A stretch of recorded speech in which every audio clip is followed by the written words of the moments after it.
This Sunday in the Women's Six Nations, England's Red Roses take on France.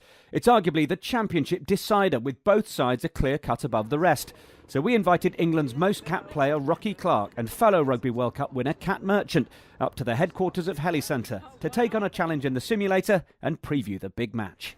Well, welcome to Heli Centre. What we're going to do with the ladies is we're going to put them in the simulator and we're going to literally see how they get on with it with the barest minimum of training.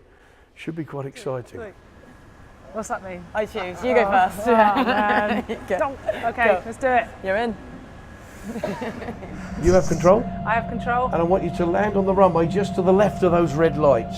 The runway will come into view and it's a case of controlling speed. Your speed's fine at the moment, so you don't need to put any more on. I think we might be landing on our side. No, you'll be fine. The speed's good, the rate of descent's fine. I'm going to reverse park it a second. Now just stick the nose forward, don't fly backwards. Oh, there we are. Perfect. Okay. You made it inside the perimeter fence. Boom. I'll take that. Good Well job. done. Thank Well you. done. Cheers. That's it, you need to control the whole thing the whole time. Okay. I haven't touched this since we've been up. It was a kind of a, we're up. Yeah, we're up, I'm done. Little tiny movements, yeah? Oh, right. Okay. What position did you play, Kat? Wing. Wing? Yeah, So, well, I was going to say, yeah, that's why she's so quick out of the blocks. yeah. But I have to say, you're flying it with all the grace of a hooker. Where is this airport? Okay. Can I just land it anywhere? Okay. Yeah, go on, land it in the field. Why right. not? Do I need to brake? Yeah, we're right. Smashed it. Smashed it. A really close run thing, but on balance, it has to be. Yes. So it's one happy Kat Merchant who tells us about the rivalries ahead of Sunday's match. I think it's the biggest game in the Six Nations in the women's game, definitely England-France. Both teams always get really up for it. There's no love lost there at all between the two sides. And of recent years, performance-wise, both teams are really on form, so it's just a really good game of rugby. Just such a huge game. It's one of my favourite games to play in England versus France, especially at home. You've got your home crowd. It's going to be a momentous occasion, and personally I think winner takes all. I think they've just got better and better every year, and I think that obviously beating New Zealand recently, I mean that was huge, and it shows how far they've come. I think previously they've been slightly inconsistent. They'll put a huge performance in, and then suddenly they'll play quite poorly, like in the World Cup when they faced England in the semi-final. They played every pool game amazingly, and then they just crumbled in that game. Whereas beating New Zealand, I think, shows that actually when it comes down to it, they can win those tight encounters. What about the 2018 match in Grenoble, England losing out at the last minute? How heartbreaking and difficult was that? Oh man, that was so hard. That was a really tough, tight encounter, and just losing by a point in front of that huge crowd. It was really heartbreaking, and it's something that took me quite a while to get over.